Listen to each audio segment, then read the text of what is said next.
قال حدثنا الإمام الحمام المحدث أبو عبد الله محمد أعظم بن فضل الدين الجودلوي قال حدثنا حافظ الوحيين عبد المنان بن شرف الدين الوزيربادي قال حدثنا شيخ الكل السيد المحدث نزير حسين الدهلوي قال حدثنا الشام محمد إسحاق بن محمد أفضل العمري الدهلوي قال حدثنا الشام عبد العزيز بن أحمد الدهلوي قال عن أبيه أحمد المعروف بشاه ولي الله العمري الدهلوي قال حدثنا محمد بن إبراهيم الكردي المدني قال أخبرنا إبراهيم بن الحسن الكردي أن أحمد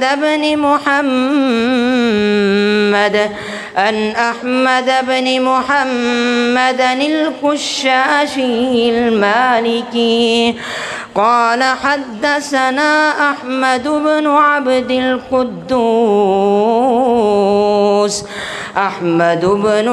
القدوس الشناوي قال حدثنا الشمس محمد بن أحمد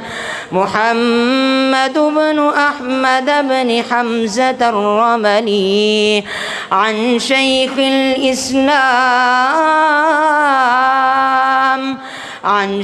الإسلام زكريا بن محمد الأنصاري قال حدثنا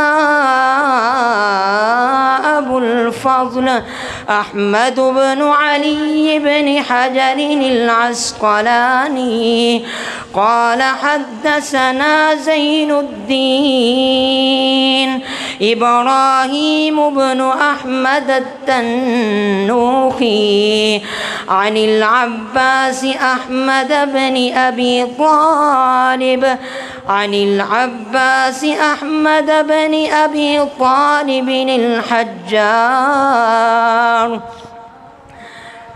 قال حدثنا حسين بن المبارك الزبيدي الحنبلي قال حدثنا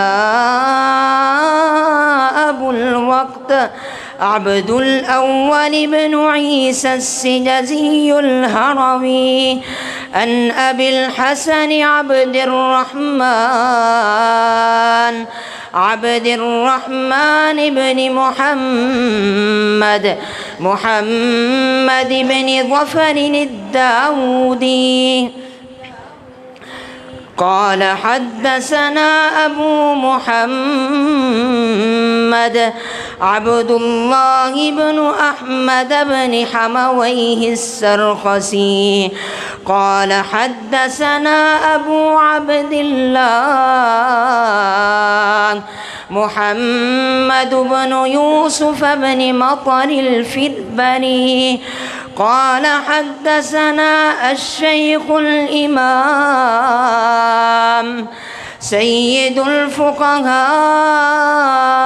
والمحدثين رئيس المتكلمين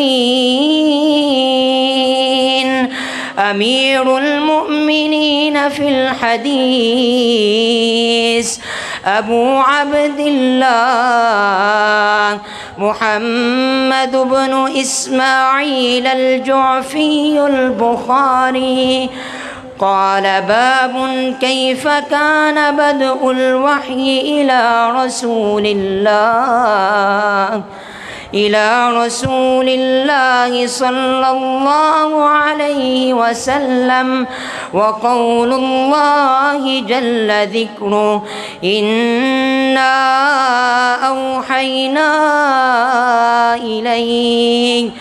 إليك كما أوحينا إلى نوح والنبيين من بعده إلى باب قول الله ونضع الموازين القسط ليوم القيامة وأن أعمال بني آدم وقولهم يوزن وقال مجاهد القسطاس العدل بالرومية ويقال القسط مصدر المقسط وهو العادل وأما القاسط فهو الجائز حدثنا أحمد بن إشكاب قال حدثنا محمد بن فضيل عن عمارة بن القعقاع عن أبي زرعة عن أبي هريرة رضي الله عنه قال قال النبي صلى الله عليه وسلم كلمتان حبيبتان إلى الرحمن خفيفتان على اللسان ثقيلتان في الميزان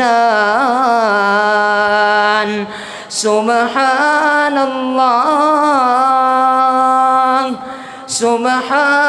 الله وبحمده سبحان الله العظيم. ما شاء الله.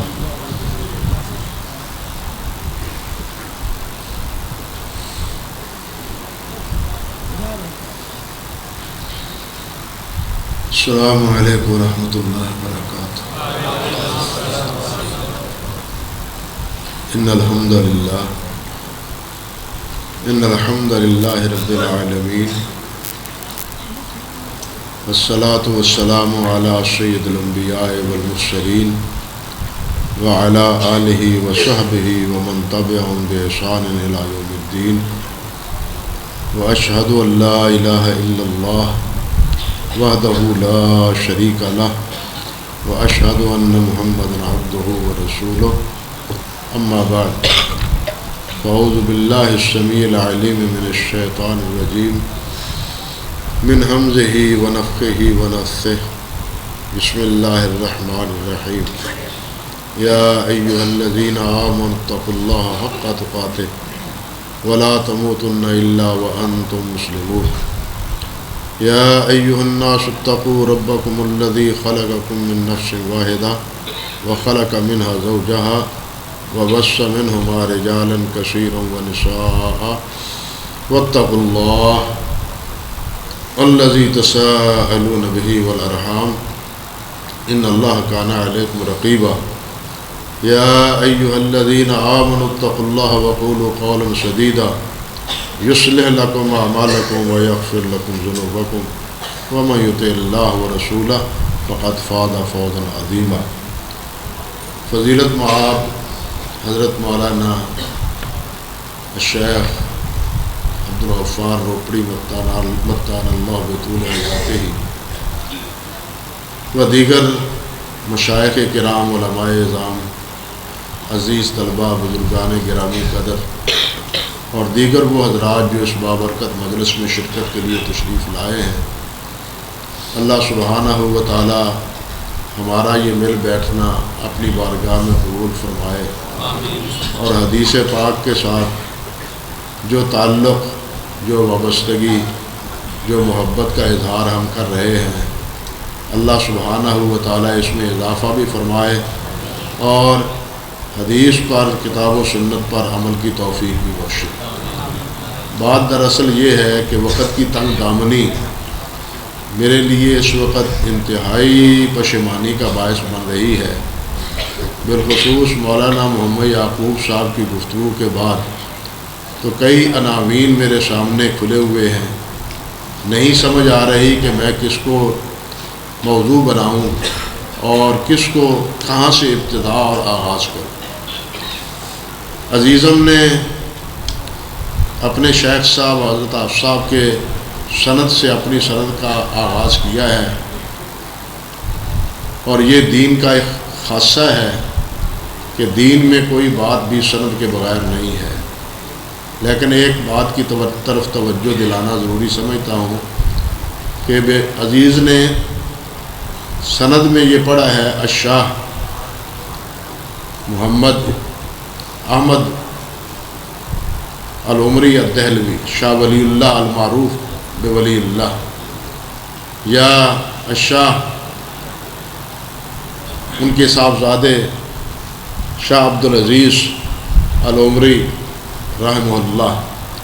ہمارے ہاں شاہ کا اطلاق عموماً سید پر ہوتا ہے، شاید طالب علم ہمارے عزیز کو یہ معلوم ہو، وہ کہہ رہا ہے کہ وہ عمری ہے، شاہ عبدالعزیز ہوں یا شاہ ولی اللہ ہوں، یہ سادات خاندان کے سے تعلق نہیں رکھتے، یہ حضرت عمر فاروق رضی اللہ تعالیٰ عنہ کے ساتھ ان کا سلسلہ نسب جا کے ملتا ہے، تبھی انہیں عمری کہا جاتا ہے، بات سمجھے، انہیں تبھی عمری کہا جاتا ہے۔ اور الشاہ کا لقب جو ہے نا وہ اکرام اور اعزاز کے لیے، یہ خاندانی نسبت کے طور پر شاہ ولی اللہ کو، شاہ اسماعیل کو، یا اسی طرح شاہ عبدالعزیز کو، شاہ اسحاق کو، جو ہم شاہ اسحاق کہتے ہیں تو اس سے مراد یہ نہیں ہے کہ وہ نبی علیہ السلام کے خاندان سے تعلق رکھتے ہیں، بلکہ ان کا تعلق جو ہے وہ حضرت عمر فاروق رضی اللہ تعالیٰ عنہ کے ساتھ۔ شیخ صاحب یہاں یہ مسند ہے، جس کی مسند ہے، سچی بات ہے کہ اس مسند کی جو ہے نا لاج رکھنا یہ بہت مشکل ہے، بہت مشکل ہے، پورا کرنا تو بہت دور کا تصور ہے نا، اس کا دھندلا سا نشان باقی رکھنا میں سمجھتا ہوں وہ بھی ہم اگر رکھ لیں تو ہمارے لیے بڑا غنیمت ہے۔ حضرت مولانا حافظ عبداللہ صاحب روپڑی محدث رحمۃ اللہ علیہ کی یہ مسند ہے، آپ جانتے ہیں، اور حضرت حفص صاحب وہ شاگرد تھے حضرت مولانا عبداللہ غازی پوری رحمۃ اللہ علیہ کے۔ حضرت مولانا عبداللہ غازی پوری حنفی تھے، لیکن حضرت میاں صاحب رحمۃ اللہ علیہ سے پڑھنے کے بعد وہ اہل حدیث ہوئے، اور حضرت عبداللہ غازی پوری کا لقب استاذ الاساتذہ تھا، استاذ الاساتذہ تھا۔ اور میاں صاحب کے بعد حضرت میاں نذیر حسین رحمۃ اللہ علیہ کے بعد حدیث کا یا تعلیم کا سب سے بڑا حلقہ حضرت مولانا عبداللہ غازی پوری رحمۃ اللہ علیہ کا تھا۔ حضرت مولانا عبداللہ غازی پوری جس وقت اہل حدیث ہوئے تو ایک دفعہ مولانا عبدالحی لکھنوی رحمۃ اللہ علیہ کے ہاں پہنچے، تو مولانا عبدالحی لکھنوی رحمۃ اللہ علیہ نے یہ کہا کہ حافظ صاحب آپ نے بھی رفع الیدین کرنا شروع کر دی ہے۔ تو حافظ صاحب فرمانے لگے مولانا آپ بھی پوچھتے ہیں یہ بات فرمائی اور آپ دیدہ ہو گئے۔ اس پر حضرت مولانا عبدالحی لکھنوی خاموش ہو گئے۔ ہاں سمجھ گیا بات کچھ؟ یہ ان کے شاگرد تھے، اور ایک دور تھا کہ اہل حدیث امرتسر میں یہ بات لکھی تھی، حالانکہ اہل حدیث امرتسر میں اور تنظیم روپڑ میں آپس میں نزاع چلتا تھا، بعض علمی مسائل میں اختلاف تھا، لیکن اس میں یہ خبر آئی تھی کہ اگر حضرت مولانا عبداللہ غازی پوری رحمۃ اللہ علیہ کی کوئی نیابت کر رہا ہے تو کون کر رہا ہے؟ وہ حافظ عبداللہ محدث روپڑی رحمۃ اللہ علیہ۔ یہ ان کی مسند ہے، یہ ان کی مسند ہے حضرت حافظہ رحمۃ اللہ علیہ کی۔ بس دعا کرنی چاہیے کہ ان کی یہ مسند اسی طرح قائم دائم رہے۔ اللہ سبحانہ و تعالی ان کے اخلاص، ان کی للہیت، ان کے علم و فضل کی یہ جو بہار لگائی ہوئی ہے، اللہ سبحانہ و تعالی اسے بار آور فرمائے، اور یہاں سے اسی طرح فیض جاری رہے جس طرح کہ حفص سابق یہاں فیض جاری رہا ہے، اور وہ فیض جاری کر کے گئے ہیں اللہ کے فضل و کرم سے، تاکہ یہ ہمیشہ کے لیے ان کے لیے صدقہ جاریہ بنا رہے۔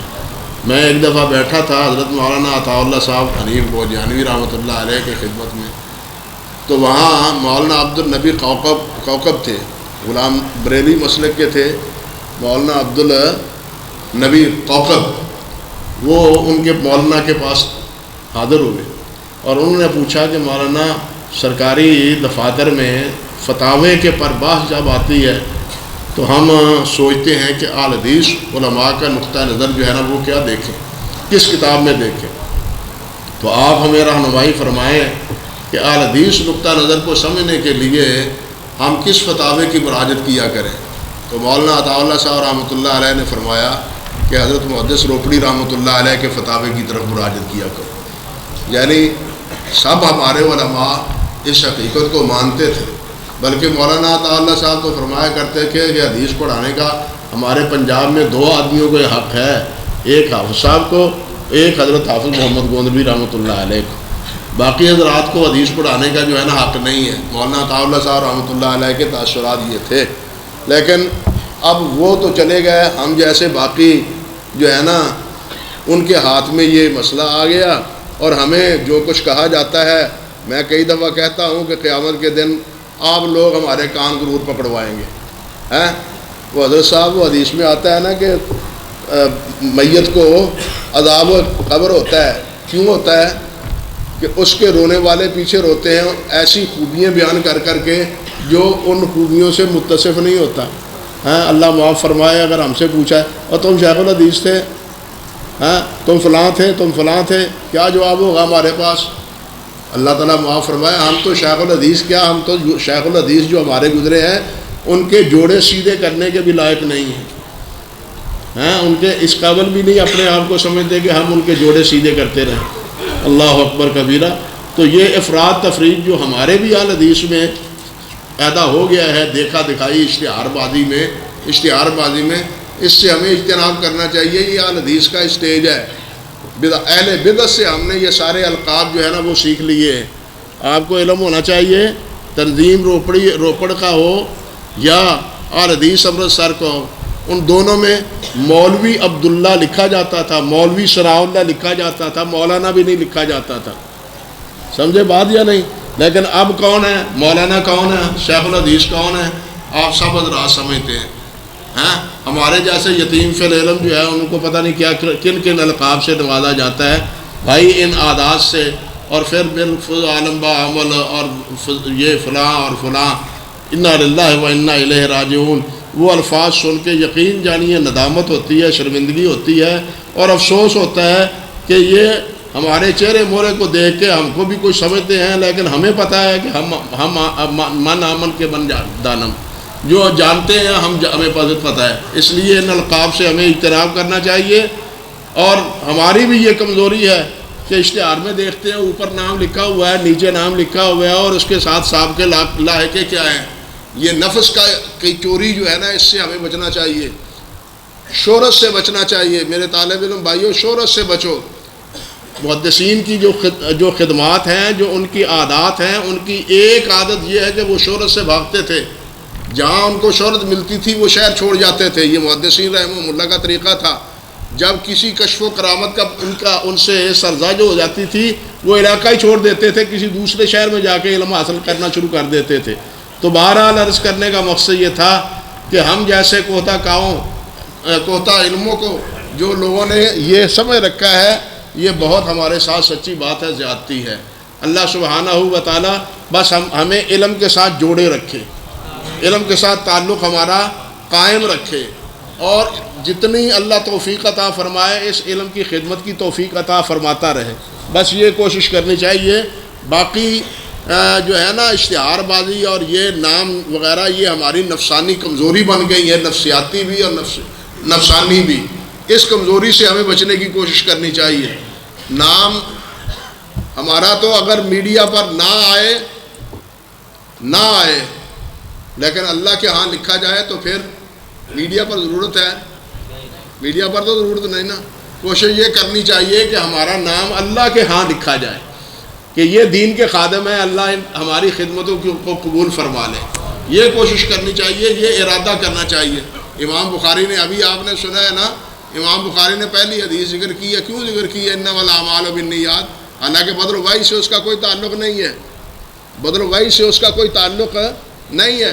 امام بخاری نے مقدمے کے طور پر یہ حدیث ذکر کی ہے انما الاعمال بالنیات، کہ اعمال کا دار و مدار جو ہے نا وہ نیتوں پر ہے.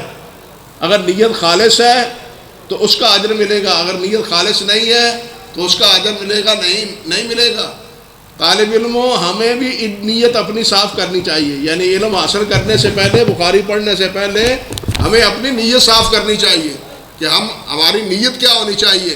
کیا نیت یہ ہماری ہے کہ ہمیں کسی مدرسے کا استاد بن جائے یا کسی مسجد کا خطیب بن جائے؟ یہ نیت اگر ہے روزینہ لگ جائے گا، ماہانہ تنخواہ ملتے جائے گی، گزارا دنیا کا ہوتا جائے گا. اگر یہ نیت ہے تو خسرت دنیا والآخرہ. نیت یہ کریں کہ اللہ ہمیں اس حدیث کی کتاب پر، قرآن مجید پر، اس پر عمل کرنے کی توفیق عطا فرمائے، اس کے مطابق اپنی زندگی بنانے کی ہمیں توفیق عطا فرمائے.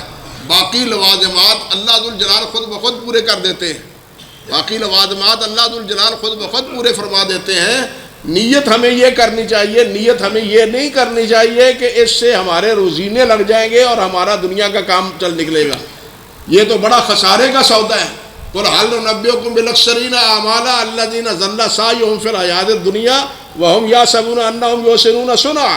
یہ تو پھر ہماری نیت جو ہے نا دنیا سے آگے تو بڑھی نہیں. اب دین کے نام پہ اگر دنیا طلب کی جائے تو اس سے خسارے کا سودا اور کیا بڑا ہوگا. اور دنیا کے نام پہ دنیا طلب کرنا یہ تو دنیا داروں کا کام ہے. اور اس سے بڑا خسارہ کیا ہے کہ دین کے نام پر دنیا طلب کی جائے، دین کے نام پر آخرت طلب کی جائے، دین کے نام پر آخرت طلب کی جائے، دین کے نام پر آخرت کو سنوارا جائے. دین کی بنیاد پر دنیا نہیں، دین کی بنیاد پر آخرت کو سنوارا جائے، اللہ کو راضی کرنے کی کوشش کی جائے. اللہ ہماری نیتوں کو صاف اور درست رکھے.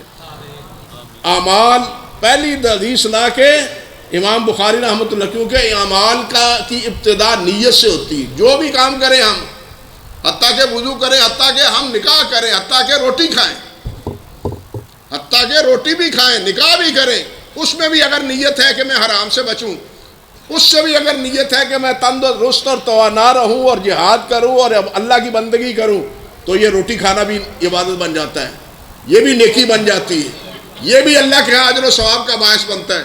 اور یہ تو آپ نے ابن ماجہ میں پڑھا ہی ہے کہ نکاح نصف الایمان نبی علیہ السلام نے فرمایا ہے، اس لیے کہ انسان حرام سے بچ جاتا ہے، حرام کردار سے بچ جاتا ہے، حرام نظر سے بچ جاتا ہے، اس کا اخلاق و کردار وہ سنور جاتا ہے نکاح کے نتیجے میں۔ نبی علیہ السلام کی تفصیلی روایات اس حوالے سے ثابت ہے۔ تو کہنے کا مقصد یہ ہے کہ ہر عمل، اس میں یہ نہیں کہ عبادات ہی، نماز ہی ہے، روزہ ہی ہے، حج ہے، زکوٰۃ ہے، نہیں، ہر عمل، دنیا کا عمل ہو یا آخرت کا، جس نکاح دنیا کا عمل ہی لوگ سمجھتے ہیں نا، جب وہ نیکی بن سکتا ہے، جب وہ نیکی کھانا کھایا ہوا وہ نیکی بن سکتا ہے، یہ پانی پیا ہوا یہ نیکی بن سکتا ہے اپنے نیت کی وجہ سے، تو پھر جناب آپ مجھے بتلائیں عبادات کا کیا درجہ اور کیا مقام اور کیا حیثیت ہوگا، کیا درجہ ہوگا۔ اس لیے ہر عمل کے لیے ابتدا کس چیز کی ہے؟ نیت سے ہے۔ اور آخری باب جو ہے نا وہ امام بخاری نے جس طرح پڑھا ہے، وہ نضع الموازین القسط لیوم القیامہ، قیامت کے دن وزن اعمال کا ہے۔ انسان عمل کرتا ہے اور اس عمل کی ابتدا کیا ہے؟ نیت ہے، اور ان نیتوں کے ساتھ کیے ہوئے اعمال کا انجام بالآخر کیا ہے؟ قیامت میں وزن اعمال ہے، آخر میں کیا ہے؟ وزن اعمال ہے۔ وزن اعمال کے بعد انسان یا جہنم رسید ہوگا یا جنت چلا جائے گا، یا جہنم رسید ہوگا یا جنت جائے گا۔ اما من خفت موازینہ فہو فی عیشۃ راضیہ واما من ثقلت موازینہ فہو فی عیشۃ راضیہ واما من خفت موازینہ فہو فی فامہ ہاویہ۔ جس کے اعمال نیکی کے بڑھ جائیں گے اللہ سبحانہ و تعالیٰ اسے جنت بھیج دے گے۔ اللہ ہمیں ان خوش نصیبوں میں فرمائے۔ بلکہ میں عرض کروں مولا کریم ہمیں تو ان میں سے لکھ دے اپنی مہربانی سے جن کو بغیر حساب کتاب کے تو نے جنت میں بھیجنا ہے۔ نبی علیہ السلام نے فرمایا نا میری امت کے 70,000 کیا ہے وہ بغیر حساب کے جنت جائیں گے۔ قیامت میں بھی سب سے پہلے حساب ہے، قیامت میں سب سے پہلے حساب کتاب ہے، اس کے بعد وزن اعمال ہے، اس کے بعد فیصلے ہیں، حساب کتاب پوچھا جائے گا۔ سب سے پہلے یہ مسئلہ ہے، حتیٰ کہ پہلے حیوانات کا حساب ہے، انسانوں سے پہلے بھی حیوانات کا، کیونکہ وہ یوم الدین ہے، وہ یوم انصاف ہے، وہ انسانوں کو اور جنوں کو انصاف نہیں بلکہ حیوانوں کو بھی انصاف ملے گا۔ نبی علیہ السلام کی حدیث آپ نے پڑھی ہوگی کہ اگر ایک سینگوں والی بکری نے ایسی بکری کو مارا جس کے سینگ نہیں ہے تو قیامت کے دن اللہ ذوالجلال اس بکری کو سینگ دے گا جس کو سینگ نہیں تھے۔ وہ اس کو کہا جائے گا جتنا اس نے دنیا میں تمہیں مارا ہے تم بھی اس کا بدلہ لے لو، یہ بدلہ لے لو۔ نبی علیہ السلام نے اسی لیے انسان کو فرمایا ہے کہ لوگوں اپنے حساب کتاب معاملات یہی درست کر لو، قیامت کے دن نہ اموال ہوں گے، نہ کچھ پوچھنے والا، نہ کوئی بتلانے والا ہوگا، یہی پوچھ لو۔ اور وہ حدیث معروف ہے جس میں آپ نے پوچھا کہ میری امت کے مسکین کون ہے، مسکین کون ہے میری امت کے؟ صحابہ کرام نے عرض کیا کہ ہم تو سمجھتے ہیں مسکین وہ ہے جن کے پاس روپائی پیسہ نہیں ہے اور ان کو کوئی پوچھتا نہیں۔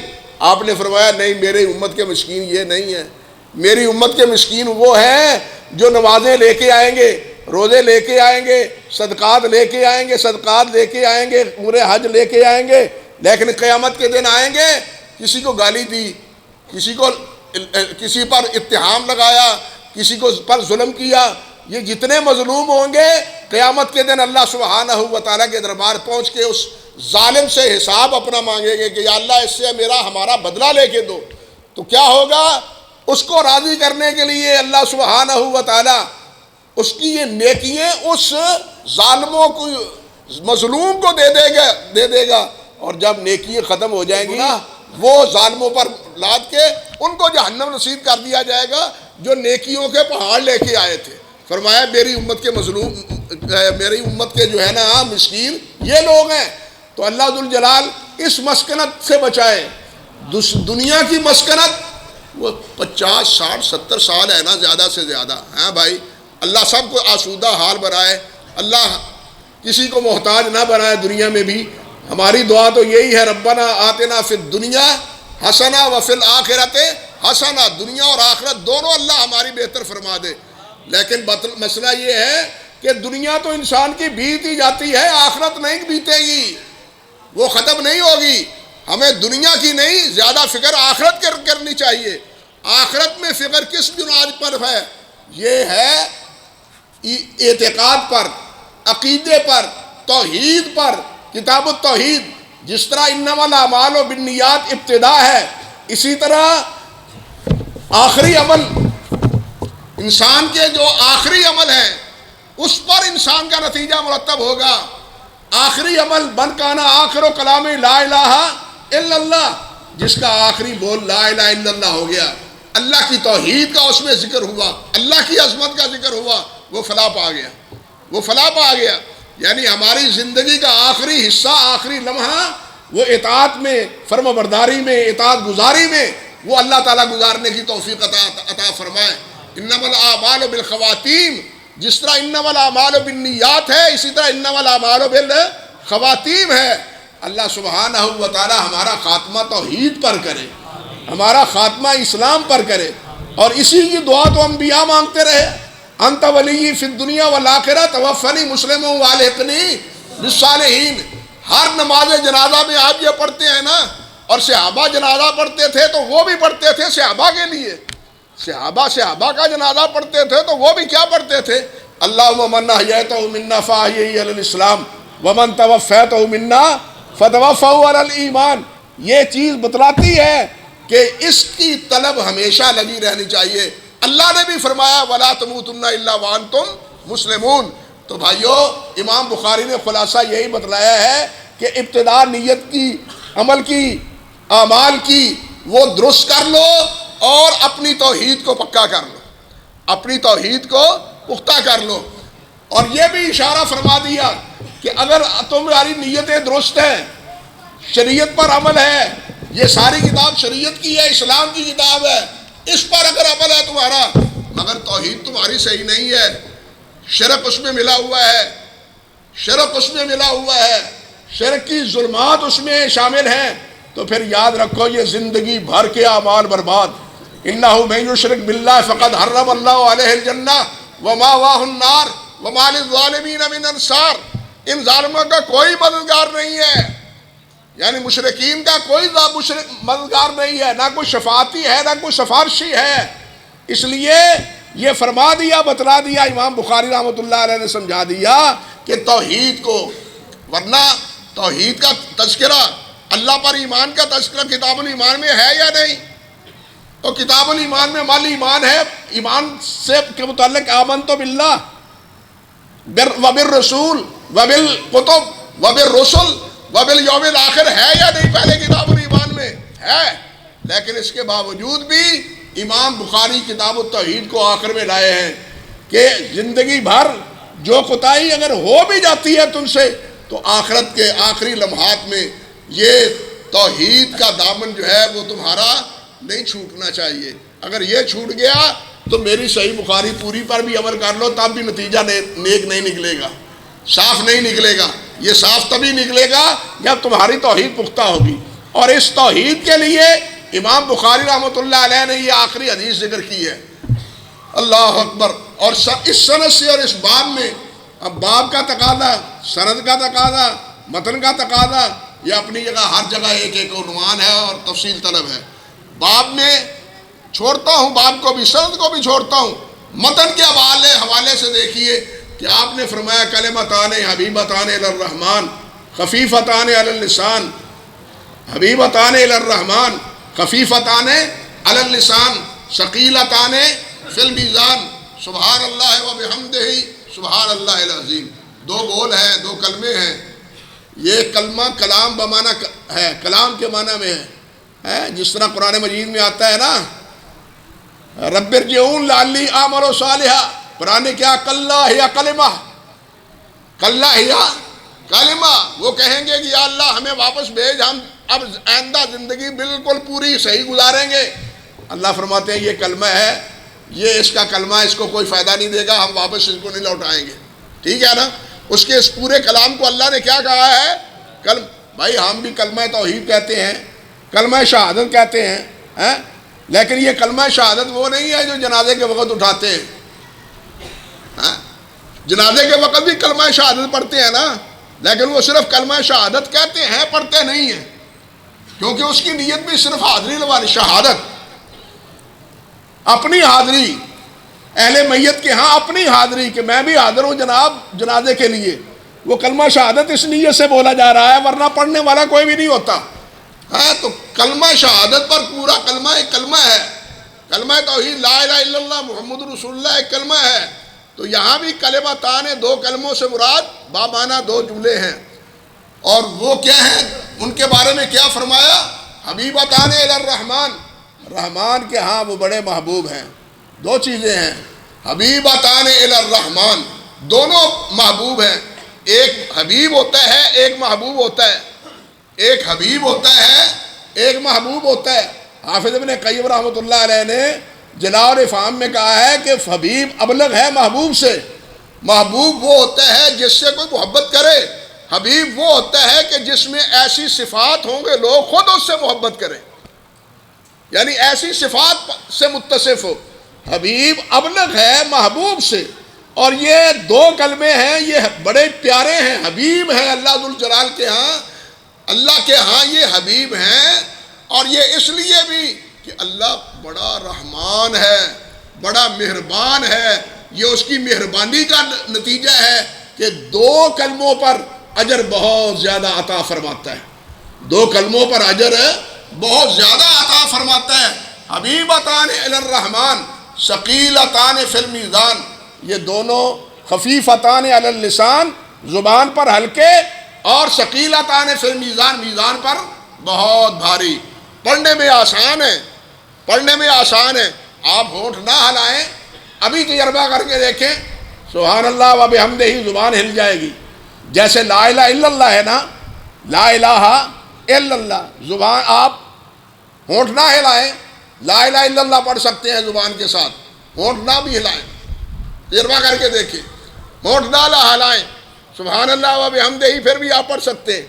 یہ دونوں کلمے بالکل اسی طرح کے ہیں کہ دونوں کلمے پڑھنے میں بڑے آسان ہیں، لیکن ثقیلتان فی المیزان، میزان میں بہت وزنی ہیں، بہت بھاری ہیں۔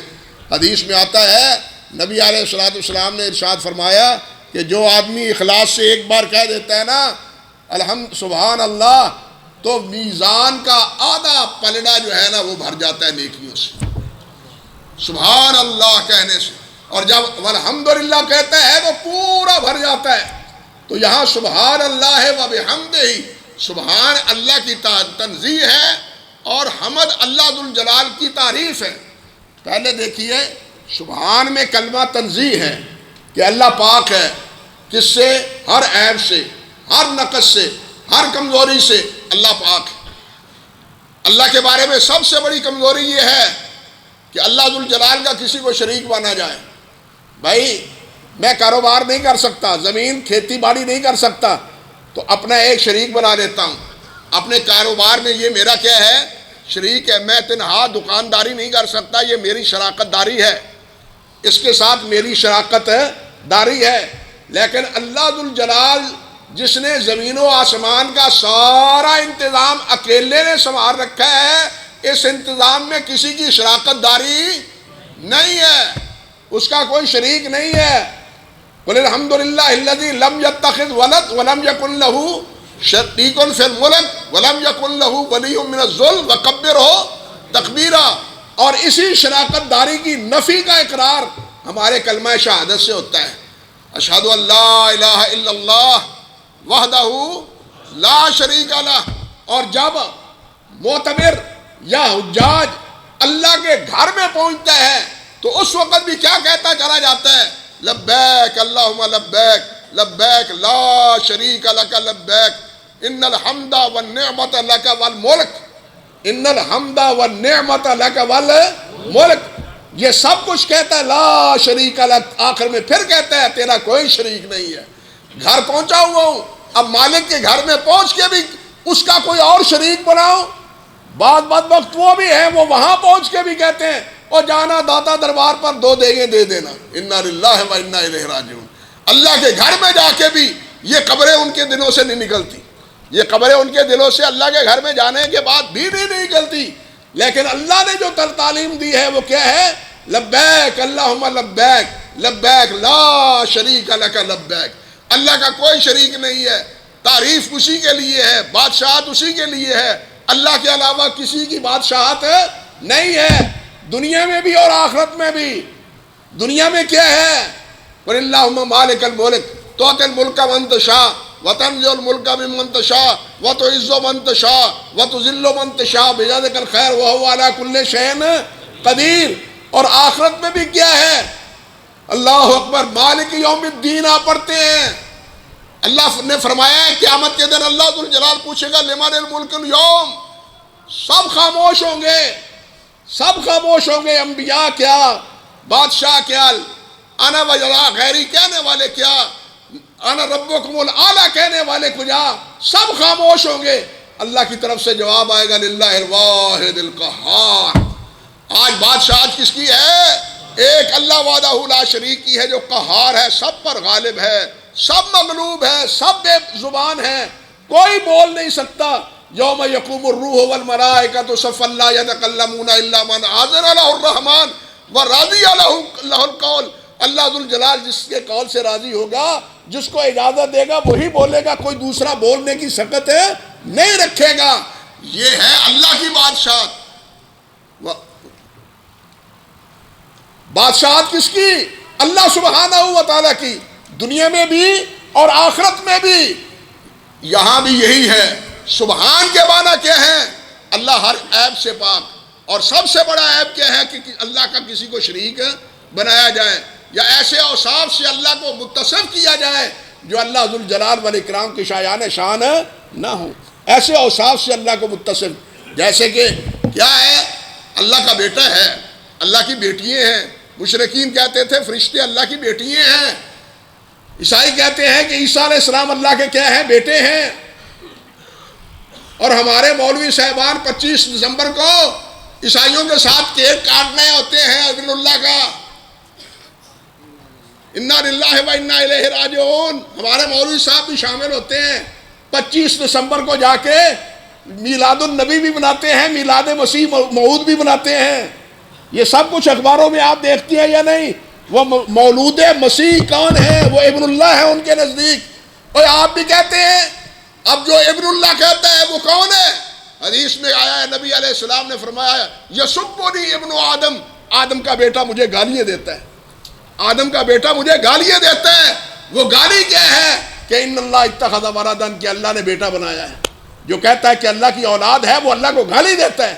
اور ہم جناب کیا مسیح مولود کی مسیح علیہ السلام کی یوم میلاد مناتے ہیں۔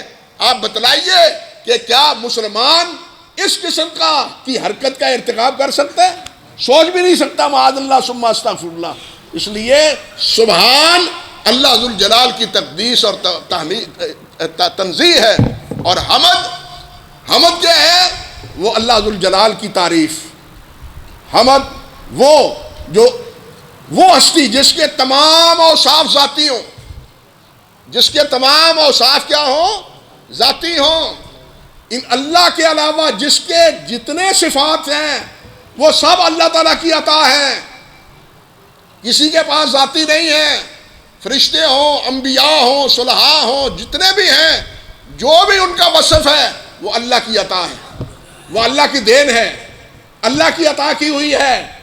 یہ جو بات ایک آدمی نے کہا، ایک صاحب نے کہا کہ نبی علیہ السلام کی حیات وہ ذاتی تھی، معاذ اللہ ثم استغفر اللہ، نبی علیہ السلام فوت نہیں ہوئے، آپ کی حیات ذاتی تھی۔